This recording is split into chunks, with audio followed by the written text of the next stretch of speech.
Hi everybody, thanks for everybody for coming out. Do we have any elected officials here today? I see at least two elected officials. Sir, can you tell me who are you? I'm Mike Sigler. I'm representing the town of Lansing. Mike Sigler, I'm so happy you came. I really am, because a lot of this is in response to your editorial. So I'm really, really happy. Thank you for coming. All right, so we've got a very full program here. We're going to try to move it really fast. I have a couple of guest speakers. The first one is going to be Vera Scroggins. She's going to come up and she's going to just tell us, she's really part of the investigative team. We have a small group. Two others are over there. I'm going to introduce them both in a second. Vera, come on up, and Vera's going to tell you her connection to the story and how this story is connected to Vera and where she lives.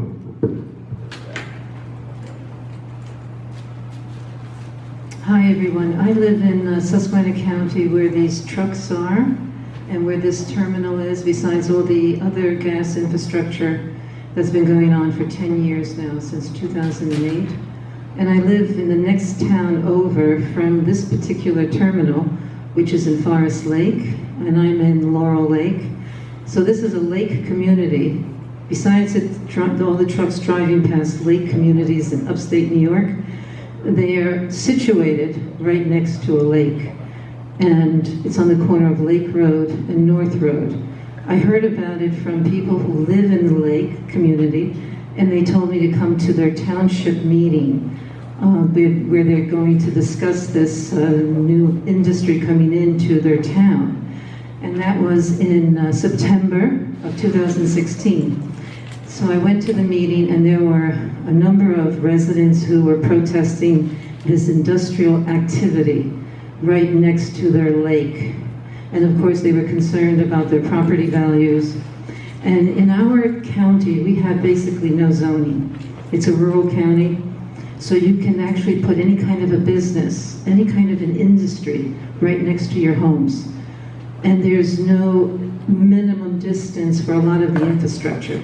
No minimum distance for pipelines, no minimum distance to homes for compressor stations. So the people protested, they did their best, and they were not able to stop it. The officials, like all of our officials in our county, do not put up a fight.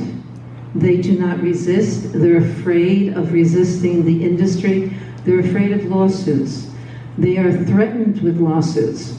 So they basically just allow them to come in as long as they are within the law of the county. And we have very few laws. We have land ordinances. As long as they fulfill the land ordinances, the building permits, the driveway permits, and the sewer septic permits, they basically come in. And there's a noise ordinance that we actually have. And if they fulfill that, so far they have fulfilled the noise ordinance just about every time. And if they haven't, then they go back and they redo their engineering so that they make sure they do pass. I believe it's like 50 decibel max as far as the noise ordinance. So the sad part was, I've taped it. I have about 800 videos on my YouTube channel showing what's been happening since 2008 to my community, my rural community, our lives. So they weren't able to stop it. They built it. It now has 2 engines that have emissions, gas emissions, that you can pick up the odors. And they use mercaptan to odorize, and we pick up those odors as we drive by, and I stand on the corner. I've called the DEP, regulatory agencies, numerous times, and they've tried to check out the leaks. They've prevented some of them, and then they continue. So this is what we have in our community, along with 1,600 gas wells so far in 10 years, over 500 gas pads for these gas wells throughout my county, and 52 compressor stations and counting so far. And the largest ones have just been built on 160 acres of farmland, and they're next to homes, surrounded by homes, next to our schools, and on our farms even, they have the rigs and the wells. So all of this is happening besides all of the treatment plants, the impoundments, everything that is needed. So I'm just letting you know that this is, the trucks are dangerous. They're carrying gas at high pressure, and they're going through our country roads, and they're very curvy and hilly, just like your roads. We've had 6, as far as I know, I think about 6 rollovers since January of 2017. And it's a little bit more than a year. So I'm just letting you know that we don't want this in our community, and I don't want it for New York. And I'm very happy that New York is doing whatever they can to stop them and prevent them from coming and further coming into this county. I followed the trucks. It was a 2.5-hour trip to Mannheim, and they're taking gas right out of the pipelines and putting them in other pipelines. So thank you for coming and listening and whatever can be done in this state, because our state is very lax and they promote gas at every possibility. Thank you. Okay, thank you, Vera. Vera is a little bit humble. She was she provided some really critical intel in this whole investigation. So thank you very much, Vera, for all your contributions. Ray Kemble, please come up and just say a couple of words about your connection to this story. Okay, whatever you want to do. While you do that, I'll make you say some technical muscle.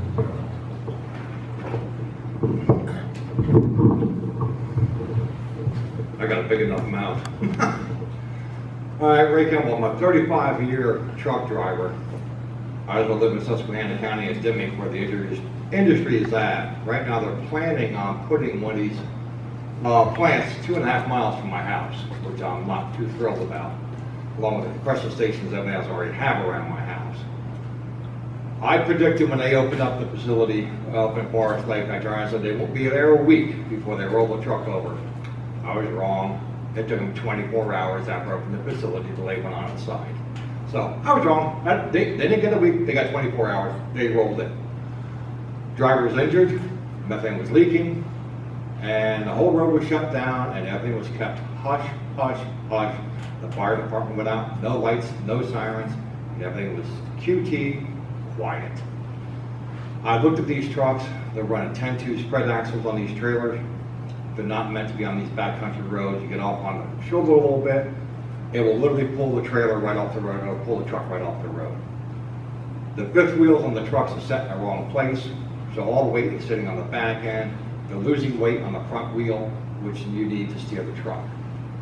The trailers are top heavy, very top heavy. If I got one of those trucks, I might have gone maybe 1.5 miles, 2 miles, turned the thing around, drove it back to them, trying to tell them to take the truck and shove it up there, because I want to drive the truck. You couldn't pay me enough money to drive one of these trucks. They're that dangerous.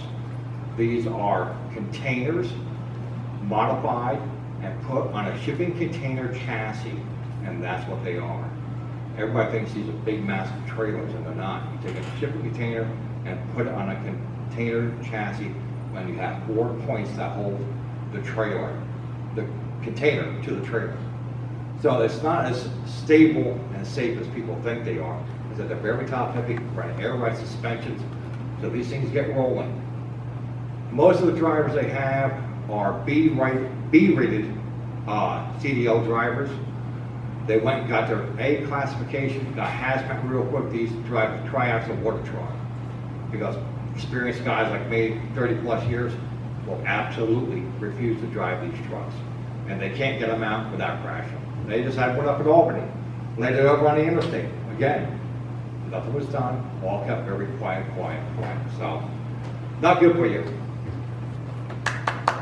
Thank you very much, Ray. Ray has been a huge help in educating us about trucks in general. If you just bear with me 1 second. I'll raise this up. Craig, you can adjust this if it's not good. Okay, so I'm going to introduce our main speaker here. My name is Bill Huston. That's where, I got to do it like this, so maybe that's why this one didn't work. Yay! Okay, so there I am. I'm Bill Huston, and this is my research colleague, Craig Stevens, over here, and he has been a phenomenal powerhouse in helping us understand what is going on here. This little team right here, Ray Kemble, Vera Scroggins, Craig Stevens, and me, we are the core team that figured this whole thing out. So I'm not going to say too much more. This is a brand new thing. These terminals are popping up. As you probably know, in Tompkins County, there are 2 proposed projects. One of them might be kind of dead right now. So the Cube power plant repowering, and also the NICE wanted to I guess they're going to use a compressor. But anyway, there's another proposed project in Oneonta. This issue, these trucks, goes far beyond Ithaca.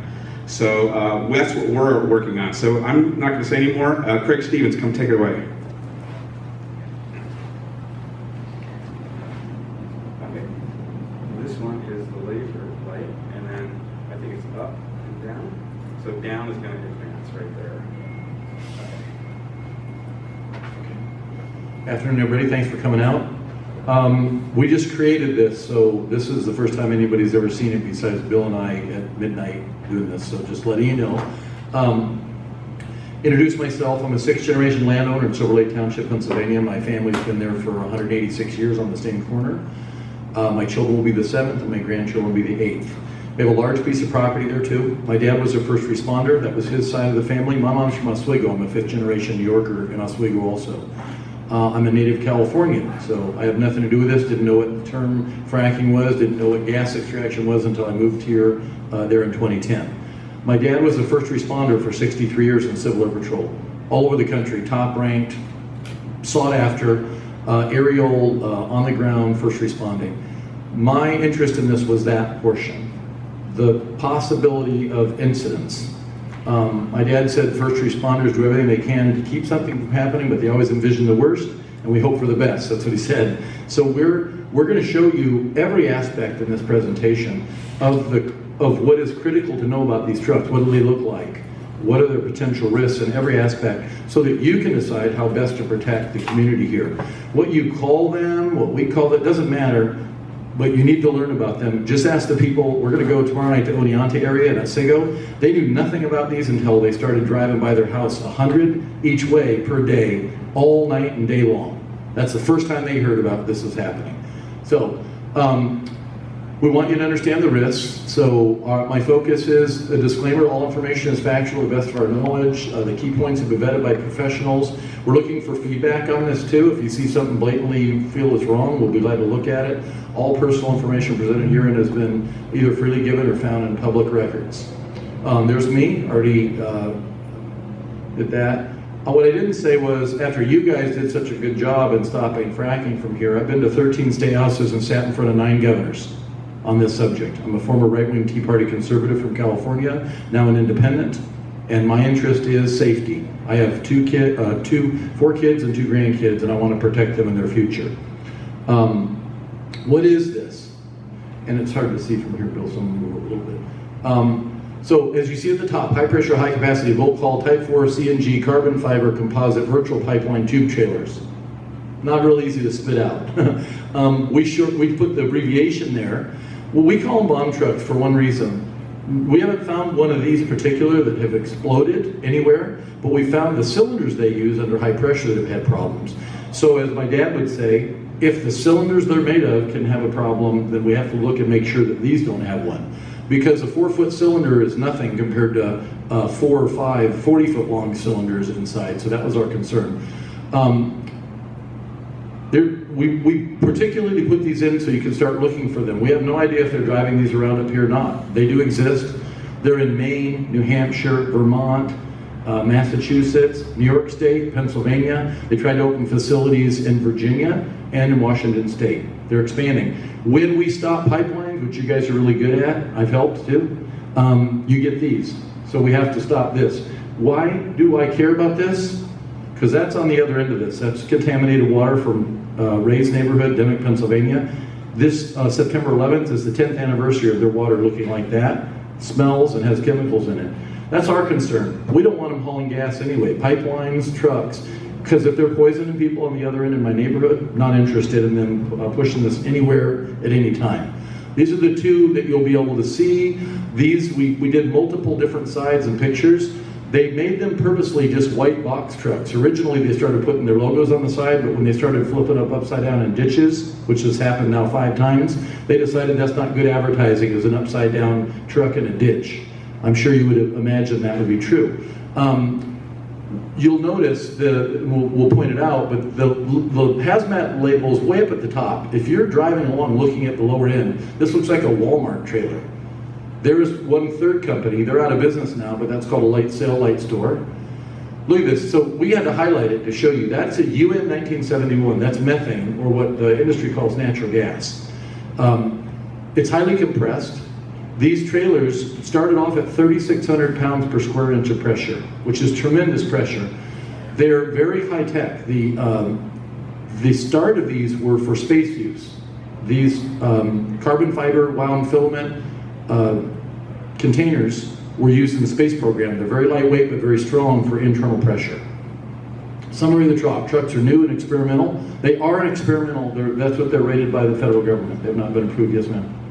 Could you help me out? Yep. I don't understand exactly how this gas is being carried in the truck. Sure. I'll show you that, and I'll explain it. What they're doing is the truck is basically a giant tank. It's got multiple tanks in it, and it has plumbing. So they pull up to a facility, which I'll show you in the slide presentation, where they force gas into the truck. If you can imagine, when you start off, it's easy to push gas in, but when you start getting that more full 2,000 PSI, 3,000 PSI, you really have to pump the gas into the trucks.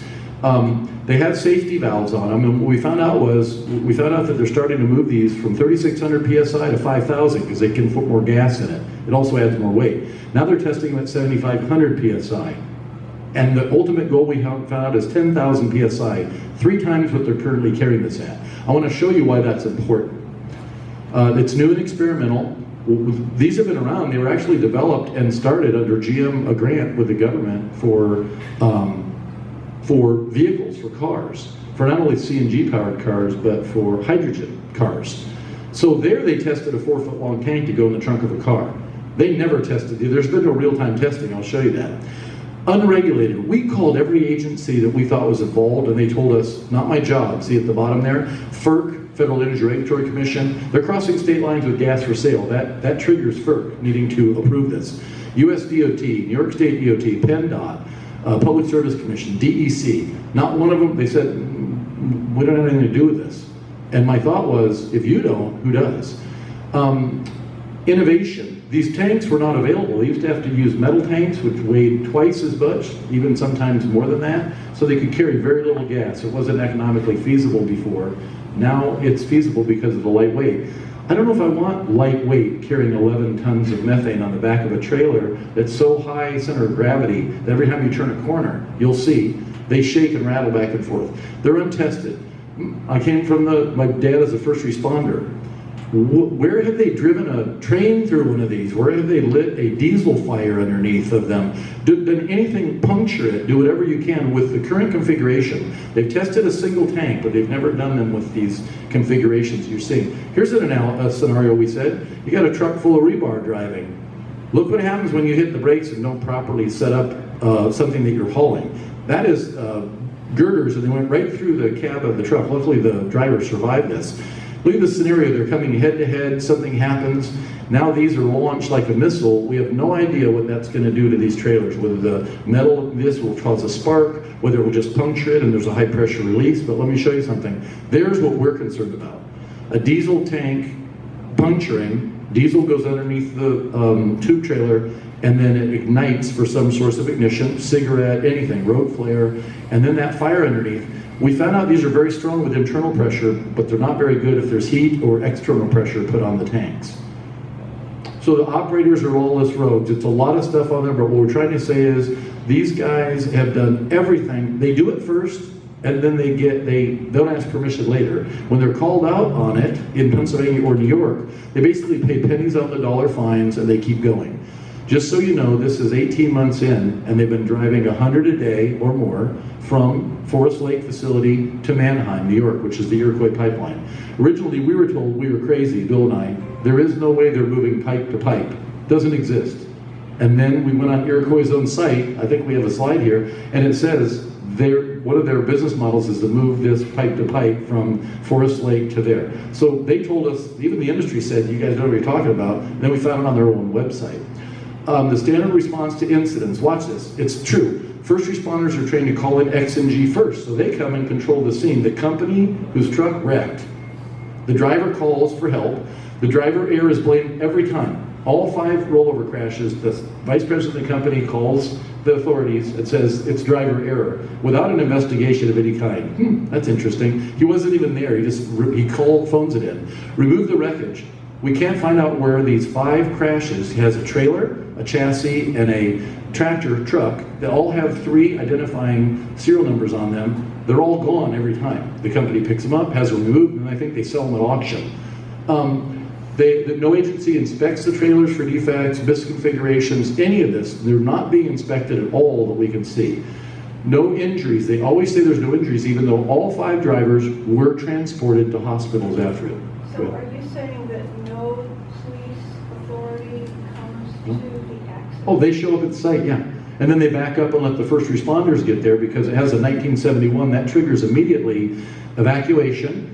You should see the scene. They have to take power wires down, cable wires down. They can't just connect a tow cable to it because that will have a static discharge. So there's a whole process they have to go through. But when the police pull up, they just see that placard and they back right up. Their job is to do a half-a-mile minimum on each side of it. And they don't write down the numbers? Well, we've seen them write down them, but on the one in Albany, there is no identifying numbers whatsoever. By the way, I'll show you how close that was to the Capitol and to the governor's mansion. It was right down the street, basically, where they flipped that off 87. Each of the statements are false. They're making false reports. It's a danger. They say no danger to the community. The one that happened recently in Oneonta area, they had to release the pressure from all the tanks. That's 3,600 PSI shooting out, filling the whole neighborhood full of mercaptan smell. As soon as you can smell mercaptan, what are you supposed to do? Run for your life, because it's an ignitable source. Okay, extreme consequence, that's what we call them. The fueling is a problem, the traffic and the unsafe speed is a problem, the incidence of motor vehicle accidents, rollovers, we'll show you. Flamethrower, that's the effect of when the tank opens and ignites, it will shoot a flame. Well, across the street here, and anything across the street gets about 1,200 degrees on it and it gets turned into carbonization. That means even a piece of metal will fall to the ground in pieces. Flamethrower, tank explosion without ignition, and tank explosion with ignition. We have, we're going to show you both. There's fueling and unloading. There's the station in Forest Lake. We had no idea what they were trying to set up. Vera tried to figure it out. They wouldn't explain it. When they asked at the meeting, who are your customers? None of your business. Where are you traveling? What roads? None of your business. In other words, there's 2 more they're trying to set up in Susquehanna County of these same things. Within 20 miles, there's 3 of these they want to set up. And all communities, both other communities asked, who's your customers? None of your business. What roads are you going to be using so we can alert people? None of your business. They get away with it. We don't understand it, but this is 8 miles from the New York border, just below Vestal on 267, which turns into 26. Now watch. See that one on the lower left? That was a rapid decompression of a tank that was punctured. That was not an explosion. You see what it did? That's a truck. That's a sleeper cab truck. That had no ignition. Tell me those aren't dangerous. Just the decompression of one of these tanks at 3,600 to 5,000 PSI, if you're anywhere near it, and it's a small valve opening, it'll cut you in half. It literally. There's one where they had a problem. Look, it blew not only the truck pieces up, but it broke the roof. And that's what these tanks look like. That was a failed tank right there too. So here's our issue. I don't care which scenario we show you, they are very dangerous. They're on the road, unregulated, and nobody seems to care until one of these has a major incident. And you know what they're all going to do? Gosh, I wish we would have known. Well, you guys know now. When we get done with this, you'll know exactly what the potential risks are to be able to talk about. Traffic and unsafe speed. Uh-oh. Somebody followed the truck to see what they're doing. Can anybody read what the speedometer says there? That says 75 miles an hour. They're in a 65, and ask Ray, you're driving a hazmat, you're not supposed to not only go above the speed limit, but sometimes they have a lower speed limit than the car speed limit on the road. But that is definitely a 65 mile an hour speed limit sign. There's the truck with the 1971, and there's the 75 mile an hour. That's the speed limit superimposed from, or the speedometer from inside the vehicle that was following it. Motor vehicle incidents. Now, maybe if there was one crash, we should be concerned, right? There are 12 incidents there. That's 5 rollover crashes, 2 sliding because these underpowered vehicles couldn't make it up an icy hill. You've got a fire that started on the wheel that was shooting flames out. When they pulled over, the first responder had to put it out with a fire extinguisher. Okay, so we're concerned that in 18 months that we found, and by the way, this is all research. Nobody handed us this. Nobody called us and said, hey, another accident. Bill has to find it. We have to hear about it from somebody that's local. They call us now. Rollover. Here's the 5 rollover crashes. Look at the dates. I want to show you something. Look at these dates. The first rollover was right after they opened on February 21st. Can you see now 3 months later they had a spontaneous venting? That means the truck, because the vibration was shooting the load out, they closed Interstate 81 in Binghamton. Look at the next date. 2 months later, less than 2 months, they had a tip over, another rollover. Then they had a rollover 2 months later after that. Then they had the collision with a car a few months after that. If you add this up, look, they're happening more frequently. Anybody noticing that they're happening much more frequently now than they were in the beginning? 3-5 months apart, now it's, look at these last ones. From June 2nd to July 11th, they had 4 incidents, including 2 rollovers, the flaming wheel, and a spontaneous venting. They're not getting any better at this, and every time the CEO and the vice president of the company are asked, they go, we're reviewing what happened so we can get better next time. You're not getting better. So these are the rollovers. Uh-oh, that's the first one that you saw. Now you can see what the inside of the back of the truck looks like. It's a bunch of tanks standing up. Some of them have long tubes, 4 of them, that are the length of the trailer. Some of them have between 45 and 51 shorter tubes like that, all standing up like those old cans of sausage. They have the sausages stacked in them. Oh yeah, by the way, each one of them is full of 3,600 pounds of square inch of pressure of a combustible product, methane. That's the driver. These pictures have never been seen before, let me just tell you guys, and we're now going to show you. Here's why. A tow hook came and struck her in the side of her head. See, that's her black eye, which you see got much worse. They sat her on the side of the road for a couple hours before they took her to the hospital. Look at the hand. That fell out, the window broke out, and her hand went out the window as it drug by. That's when they released her from the what? The Cabot Medical Office Building Hospital that's in our area. Cabot owns the gas that's being transported in every one of these trucks. That's who they buy it from, is Cabot. So they released her, they cleaned it up and released her. There were still cinders stuck in her hand. That's how good of care we get at the Cabot Memorial Hospital. Back to work for her. They told her, you get back to work or you're done. Look at, still, look at the, looks, I can't tell, looks like paralysis on the right-hand side, still the black eye, her hand was still ruined. Here's the tip over. We do not have any pictures. They hid this from us. It was right down the street from the first one. Look what it did though. We call it a tip over, not a rollover, because what it did when it went off the road, it ground up against that. Did anybody see the pipe sticking right there? It drove the pipes right out of the ditch, ripped them right out and stuck them up on the bank. That's how much pressure that created. Uh-oh. This is the one in Hartwick. The guy was driving, lost control, and it ended up, I don't know how he lived. That went 150 yards upside down in that mud right there after it fell off the road, doing probably 65, 70 miles an hour. So far, all the drivers have survived these, but some of them, when you look at them, you will not understand how they survived it. Look at that. I'm only laughing because how did this guy, that's like a stunt work show, and this guy should get an award. Now, when we came a few days later, there were road flares that I found right up on the bank on each end of the truck. Road flares, you don't light a fire near a truck that flipped over full of methane. We still can't understand who did that smart one, but we found the flares, I still have them. There's the driver that rolled over in there. Okay, so see, taking selfies on an ice road over here. This is him driving while he's taking selfies. We're very concerned about how serious they're taking this job and how serious they are with the load in the truck. There's another one from him. Good morning. Now this is Richfield Lake, a very tight turn. You can hardly fit 2 of these trucks side by side. And he's taking pictures of the lake. Good morning. That's probably about 6 a.m. with the looks of the sun coming up there.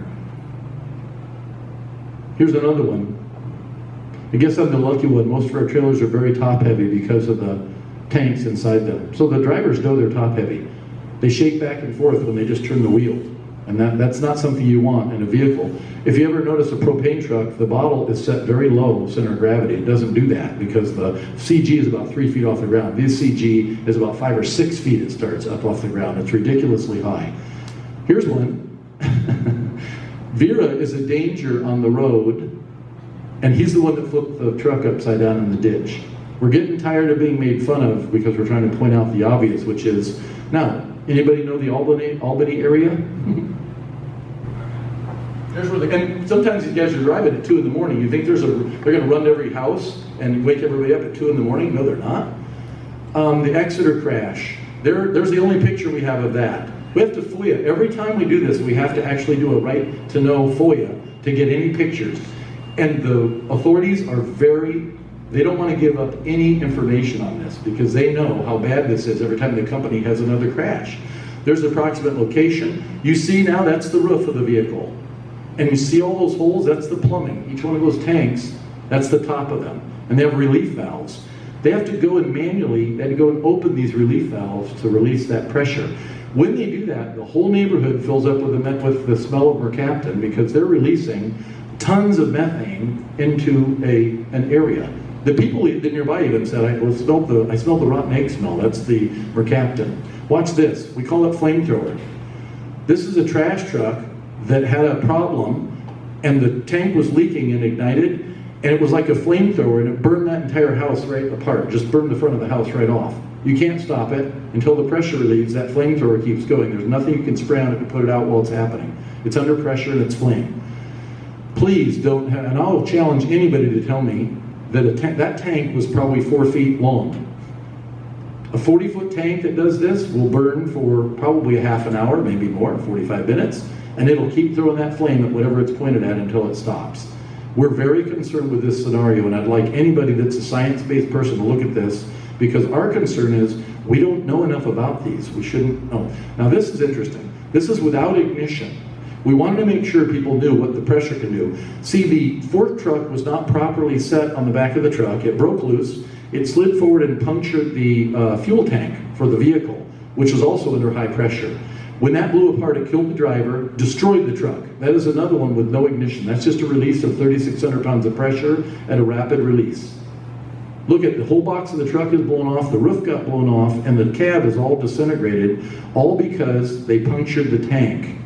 Remember the scenario of somebody running into it or hitting it with rebar or whatever? We don't know what they'll do, but you don't want to be anywhere near it, nor have a school bus full of kids near it, nor do you want to have it happen in front of an elderly facility, which they drive in front of all those. Now this was interesting. This was with ignition. They were filling at a filling station the truck. They got No. Which one was this? This is another CNG trash truck, and I do not believe there was ignition. Oh, there we go. Okay, so what happened was it launched the tank. Watch, see where Bill drew the line over there at the schoolyard? That's what they found over there, 1,200 feet away. And that's probably 200 pounds. Yeah, it's a 200-pound tank. Imagine that play schoolyard full of kids. Yeah, thanks. Not my kids. I'm not interested in my kids having one of those land on them. So we want to look at explosions. So we got to look at smaller tanks that have had problems. We cannot show you one of these that did it. By the way, I never want to have to show you a picture of if one of these has a problem. Not anything you and I want to know about, because it will make the news. I'll tell you that right now. There's our estimates of what can happen. When the methane gets to 5 to 15% mixed with oxygen, that's where it find an ignition source. You have a structural failure cause in gas loading, venting. All available methane forms a vapor cloud. Now here's what was interesting. When the first responder or police officer pulled up to the venting one in Binghamton, they tell all of us that it harmlessly vents into the air. Just go straight up. It's methane. It's lighter than air. No, it doesn't. If you want to know what we found out is, if you take a can of compressed air you'd blow your computer out with, and you pull the trigger and hold the can, you'll drop the can in about 30 seconds because you'll get frostbite on your hands.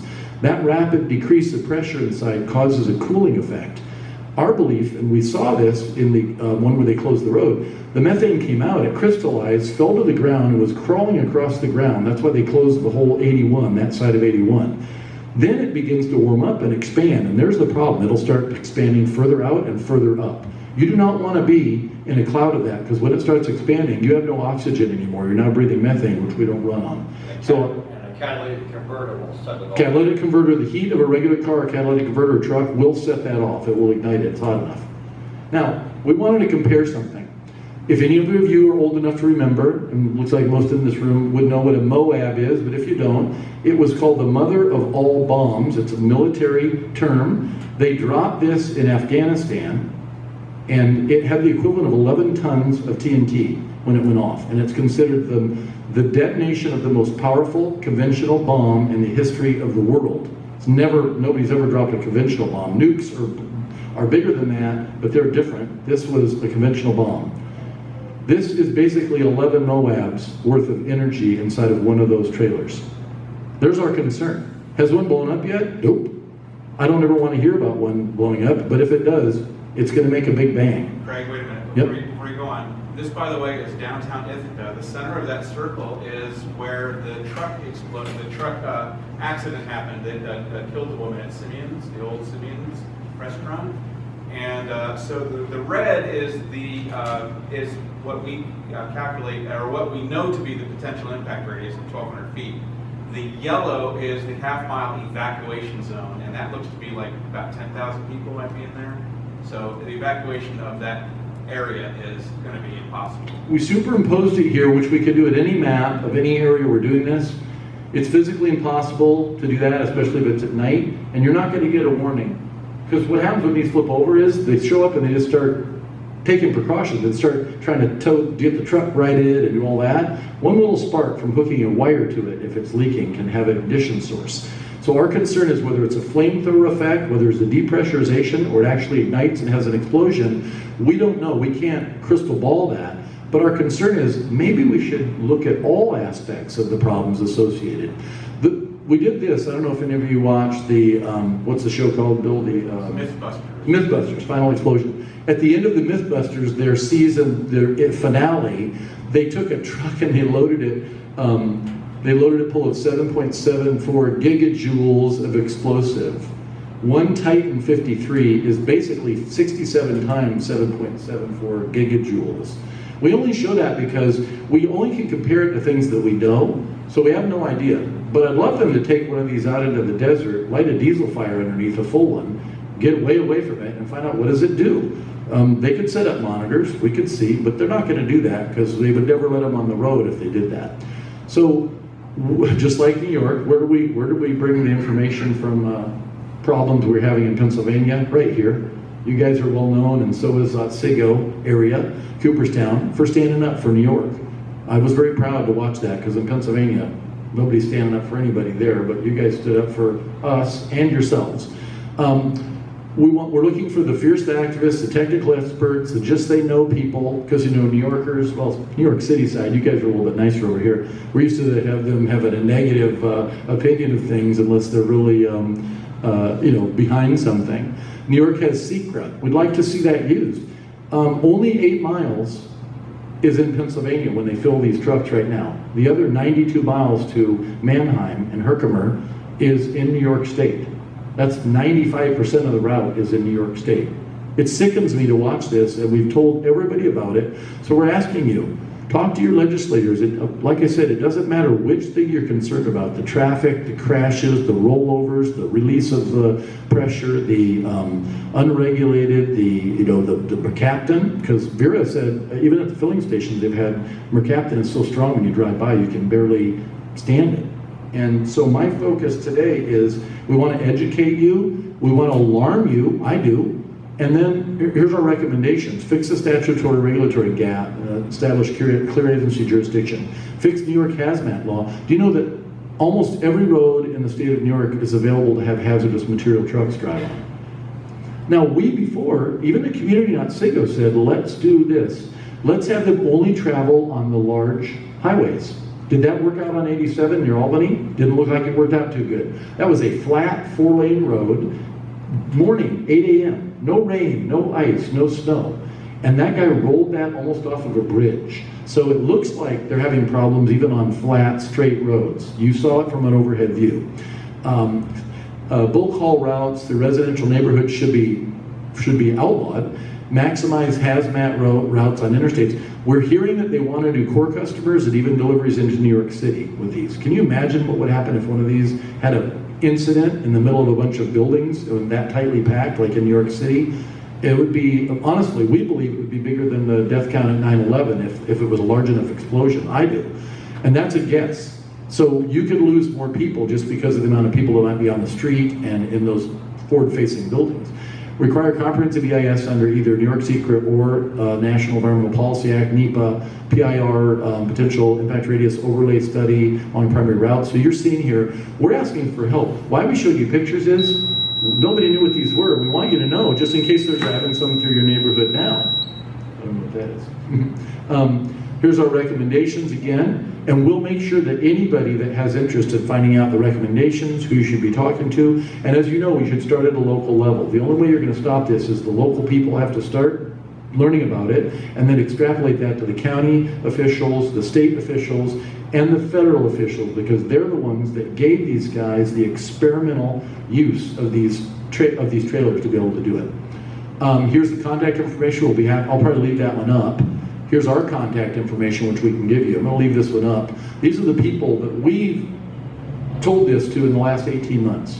Not one person has even followed up, done anything. They all say this, not my job, can't do anything about it, sorry. I'm going to say, when it blows up, who's going to get the blame? Because they're all going to point at everybody else and say, or has a rapid pressure release next to a car or a bus.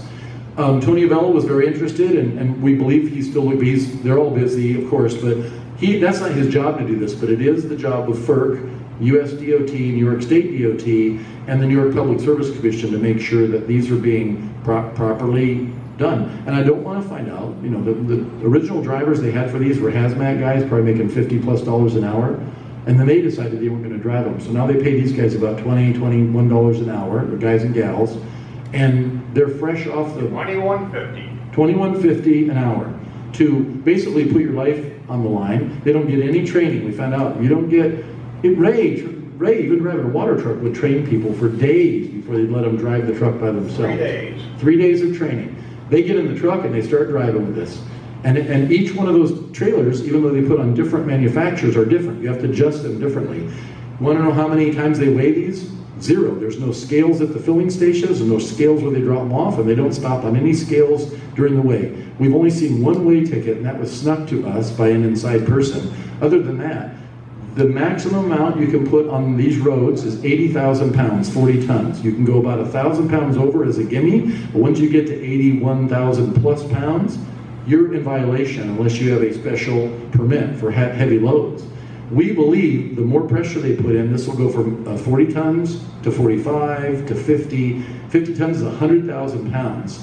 They're not supposed to be on the roads, but the more pressure they put in to going from 3,600 to 5,000 to 7,500 to 10,000, that's more product in there. More product, they make more they can deliver. The problem is it also increases the pressure and the risk factor. So I'll leave those up. Bill, no video, that's it. Okay. I don't have video, so you're... That's fine. So let's do a couple things. A raise of hand if anybody has any particular questions on it. We can go back to something. If anybody has anybody else they recommend that we could add to the list of notification, especially for your area. Because this is the first time we presented this, but I will be doing 2 more presentations. Tomorrow night we'll be in the Oneonta area, and we'll do Vestal / Endicott Library tomorrow night, or Thursday night. And then I'm going to do Pennsylvania 3, and then we're going to do Virginia, because they've already tried to bring it there. The reason is, this is like a national APB now. Keep an eye out for these trailers, because they're not just a Walmart truck driving next to you. And they're easy to spot if you know what to look for, but if the layperson sees it go by, they're just going to think it's delivering something down the street, and it's not dangerous, and they don't have to worry about it. If you see one of these, get fast away, turn around and go the other direction as fast as possible, because you don't want to be around if it has a bad hair day.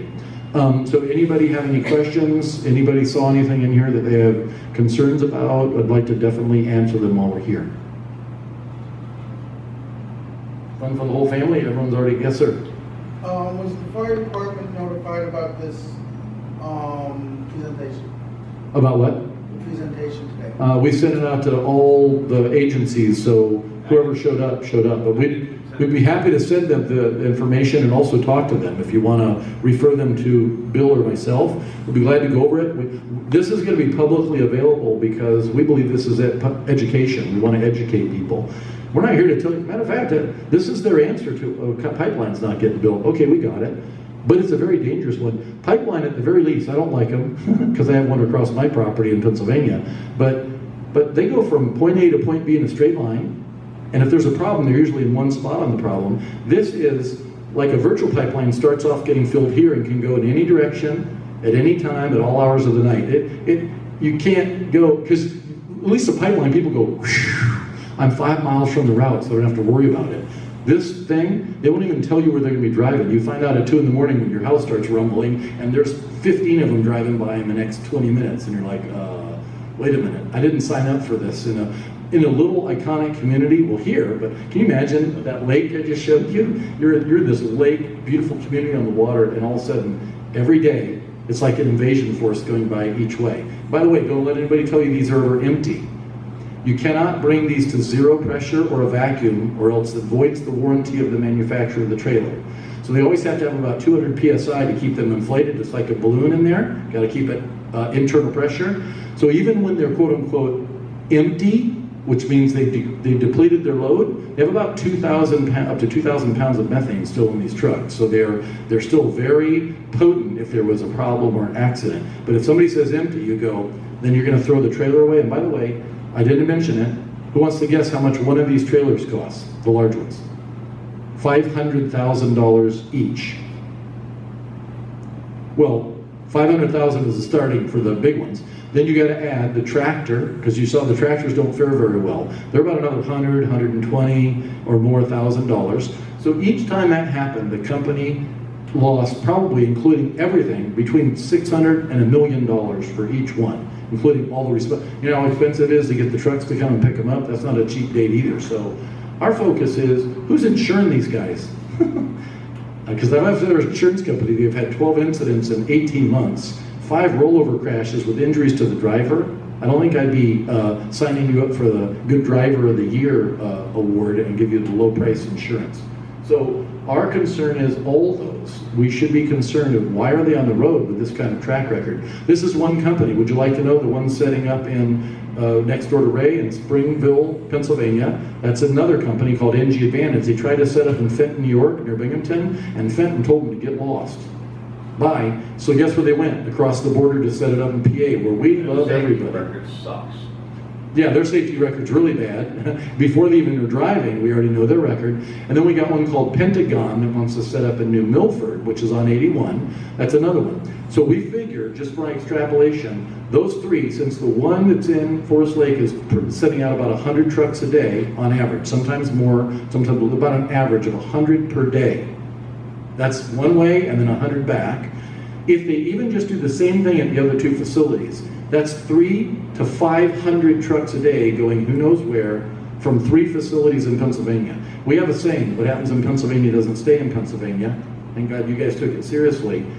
But obviously on this one, we're very sorry. I want to apologize. That's my neighborhood too. Vera lives next door to Forest Lake, and my house that I have there, my family house, is right next door in Silver Lake. So we want to apologize for helping you guys be so good at stopping pipelines, and now they figure out a way to terrorize you in every direction. You have to keep it. We ought to have an emergency locator on these things so if something goes off in your car, so you can stay as far away from it as possible. Any other questions?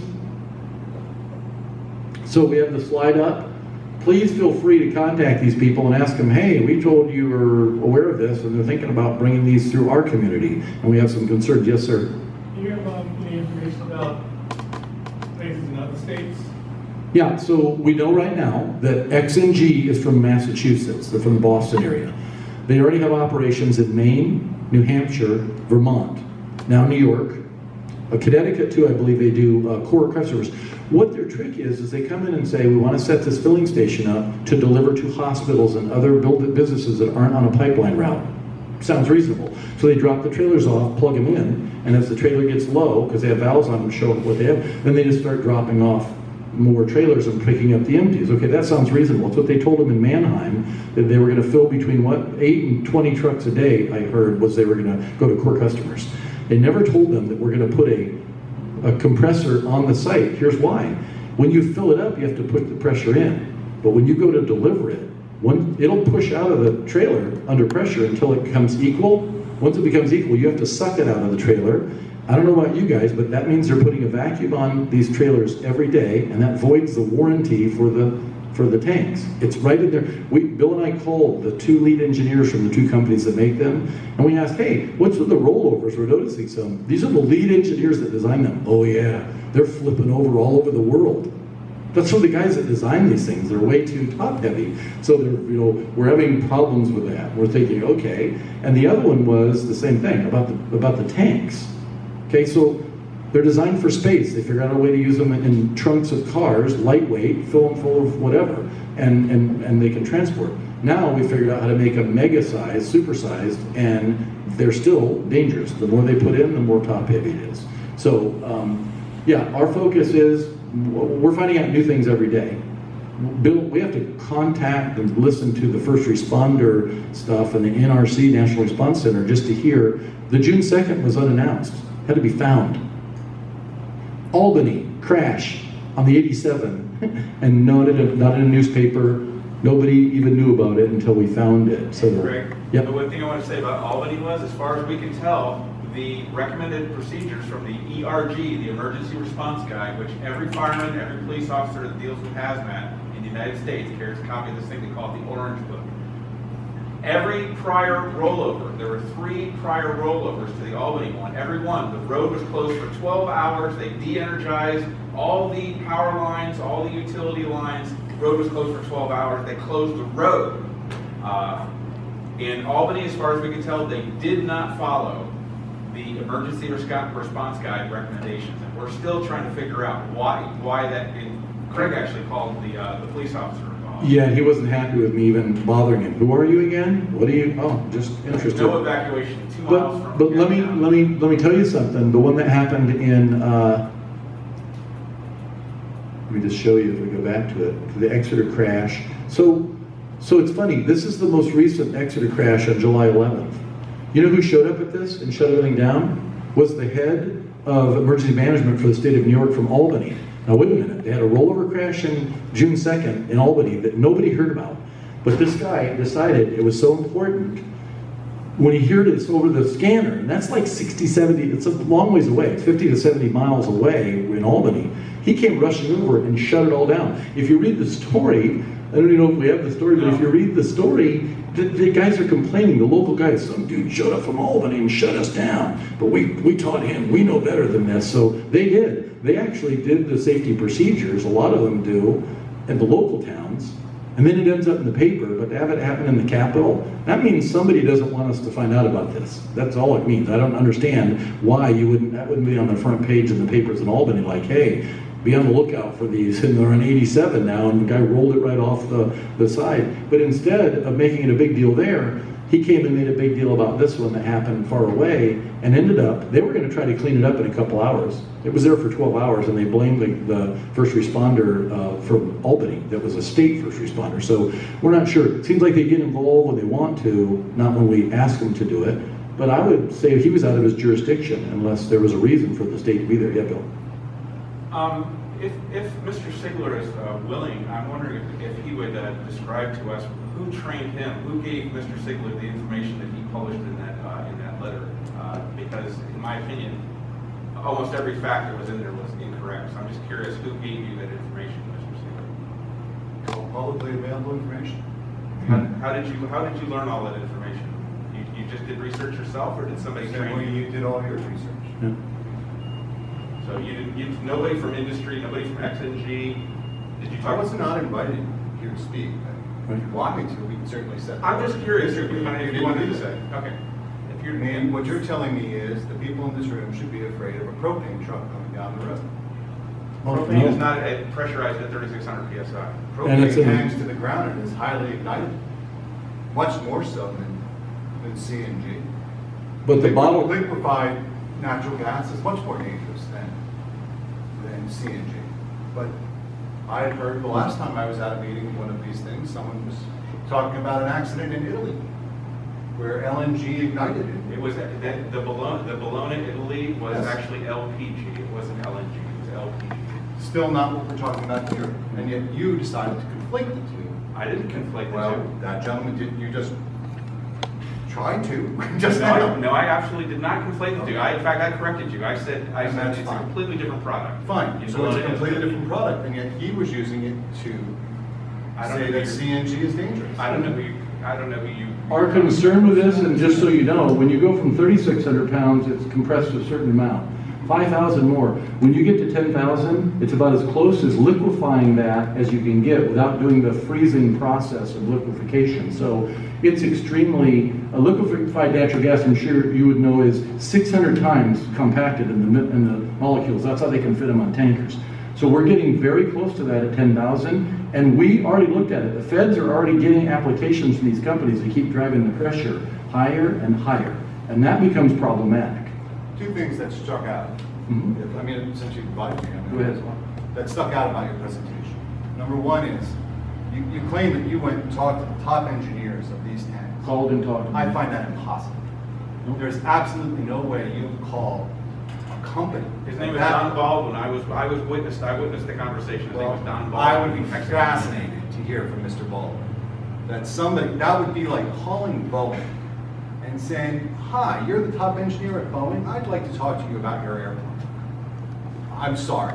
That stretches the mind that would actually happen. I witnessed it myself. His name Well, was Don that's Baldwin from Hexagon Lincoln. He's the vice president in charge of engineering. And I they're would both bring very Baldwin right up and talk to And him. then we should Yeah. definitely have a discussion with him, because that is fascinating to me, that somebody would give away trade secrets like that. But that's fine. It wasn't a trade secret. I just asked him, looks like you're having a lot of rollover crashes, and he agreed on the phone. Yes, we have a problem with rollovers. They can't deny it. All over the country, they've had rollovers. They had roll-off hills, they've had roll-off dirt It's roads. like trucks do roll over once in a while. Yeah, but Not these, trucks in general.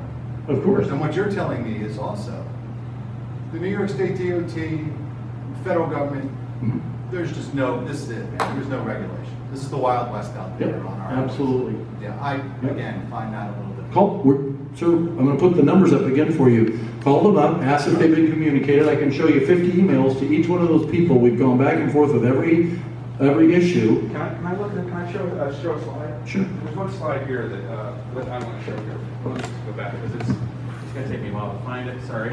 Propane trucks are thick metal tanks, usually aluminum, very thick. Propane trucks, very low CG. If you look at the bottle, it's down between the wheels. It's 3 feet off the ground. These don't even start till 5 feet off, and then you've got 11 tons, like a slab of granite on top of them. And we didn't show you the video. We followed them. The churns, just to make turns on these roads, the whole trailer starts to lift almost off the wheels. And then when you turn the other direction, it goes up too. It's the scariest thing I've ever seen of a big truck full of something as dangerous as 1971. So there's our concern is, they need to do some designing if they're going to put these on the, my feeling is they need to do some redesign on these things if they're going to put them on the roads, but they're just running them. And I don't believe they've gotten approval. They're still in the experimental stage. There is no approval from the US government to utilize these longer than 4 feet in the trunk of a Chevy, vehicle or whatever they were doing, because GM was the ones that asked for the grant to develop these for use in vehicles, especially cars and light trucks. So this is just expanding it, but they didn't get an approval. There is nowhere you can find where they tested out a 40-foot long tank. They did not do it. Or 51 of them stacked like sausages in the back of one of these trucks. They've never, that we can see, done any kind of vibration testing. Real world testing. Real world. These things are driving back and forth on these little roads, shaking like this. And the other thing is, when they're depleted, when they put a vacuum on it, we can't figure out where they're testing it. We did our own research for Inside People. They didn't even have a full-time mechanic over at CNG. They were hiring a third-party mechanic to overlook at things who probably had no expertise on these. So, you see what I mean? I got it. It was our same concerns. But when we're calling the people that are supposed to oversee this, and first of all, they don't have a clue. The guy in Albany that I called, the first responder, head of first response in Albany, didn't even know what these were. So we sent him all the information. I just want to, we're running out. We're going to have to really wrap it up really soon because we got to clean up the room and we got to be out of here by 4 and have the room restored. But Craig kind of blew by this slide really quick, but this is directly addresses your question about unregulated. So here's the thing. This is what I discovered. To me, this is the biggest thing that I learned from this whole investigation was what is on this slide right here. So basically, the regulators are specifically enabled by the statutes. So if I go to the Public Service Commission and I say, what about, bulk haul, high pressure, high capacity, type 4 CNG, carbon fiber composite virtual pipeline tube trailers. And he starts looking into the statutes. He's like, I don't know what the hell that thing is, but I don't have any authority for that. So innovation, this is really a profound thing that I learned. Innovation is a way for industry to circumvent regulation. Because if you invent some brand new thing, like, I don't know, fracking, like drilling a mile down and 2 or 3 miles out, it's a brand new thing, so there's no regulation. So it took us in New York how many years to ban this brand new thing, ban this dangerous new innovation? Bomb trucks are exactly like fracking, in that it's a technological innovation, and there's nobody that is, they're looking through their list of authorities, and they're like, I can't find it. DOT, Public Service Commission, FERC, everybody's giving us the same answer. No authority. We have no authority, no authority, no authority. So we got to wrap it up. First of all, thank you guys for coming out, and I would like to get you the information. I'll get you the numbers of the guy I called, but I'm telling you, I called both of them, and they answered the phone, which was shocking. I thought we'd get like somebody in charge of the things that begin with the letter H. Put the head engineers of both companies, and by the way, you'll be happy to know, all three, Light Sail's out of business, and the 2 others are in receivership. They were bought by other companies because it's a failed model. They can't make money. You know, they can only carry enough product that's worth about $2,000 retail in each one of those trailers. That's it. So that's why they have to run 100, 150 a day to even, looks like break even, because the trucks cost a lot of money. So there's my problem too. If they're doing this for money to transport gas, why can't they make enough money to keep themselves in business? The trailer manufacturers are literally in receivership. So I don't know about you, I don't want broke companies having other companies drive around their trailers, because if there's a problem and they try to go back to the company to get compensation for an area where there's a problem, they're not going to, because they're just going to go, the corporation is now kaput, because we could never take $1 billion lawsuit of loss of life and damage to property, especially in New York City. So I prefer strong companies that will back their product, make sure they're safe, and that they don't have this kind of problem. But that timeline alone should have spoken for itself. You saw 5 months apart in the first 2 rollovers and 5 weeks apart for the last 2. That is way too often. That means things are breaking. Who knows what it means, but it means they're not getting any better. I'd like to see that number move apart. They have 2 in 5 months, and they have 2 in a year apart, and maybe in 5 years they have another accident. We're going completely the other direction. And anybody that is concerned about safety should be looking at that tightening of weeks apart and days apart instead of months or years. That to me means they're not getting any better, and there's a possibility that because they've been running them now for a year and a half, that they're having some issues. We were told by the drivers, steering box. Would you like to know if you open the door on any of those tractors, their gross vehicle rating for hauling is about 15,000 to 20,000 pounds less than what they're dragging in the trailer behind them? Lower. More than 20. More than 20,000 pounds. That's a 10+ ton differential. Why are they hauling using a tractor that's underpowered and underrated to haul a trailer that weighs 40+ tons?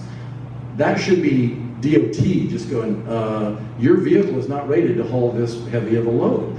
They're not, we pointed all that out. We pointed everything out. They're not being weighed. Nobody cares. I mean, if you drive any kind of truck past a weigh station, they pull you over. It's a fine just to drive past. Ask Ray. They'll arrest you just for driving past on purpose. These guys are getting to go hide out in little roads and 2-lane highways. So we're concerned if we shine the light of day on them and everything is correct, then you're right. Then we're fine. But if they find all these anomalies and they're getting around certain things, that has to be tightened up. Either the legislature has to do it or the federal government has to do it. And that's what our question is, why aren't they doing it? We've been exposing this, and it's not like they're getting any better at it. When they flip one in Albany and nothing gets done, that tells you, I don't know what's going on, but we're going to go all around the country and make sure people can at least recognize what these are. I'm going to go over the Northeast. I'll go to DC. I'll show it to whoever wants to listen until somebody has a problem with it, and then we'll get them corrected or take them off the road, whichever comes. But thank you everyone for being here.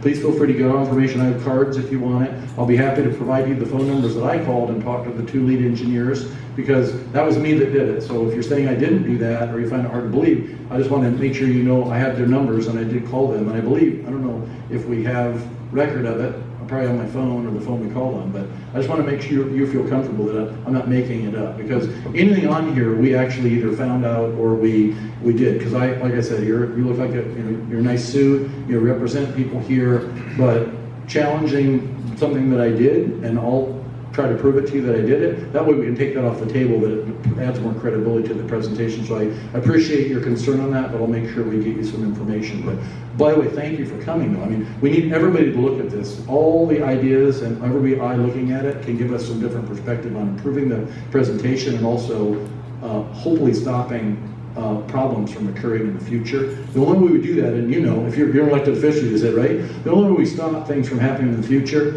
is we take them seriously now, especially if it looks like something might happen. That's why my kids learned, 4 of my kids learned how to look both ways before they cross the street. That's why they don't jump off the roof with an umbrella like Mary Poppins, because they found out it doesn't work. In other words, we have to be precautionary. Sandra Steingraber is a pretty big person around here. Precautionary principle.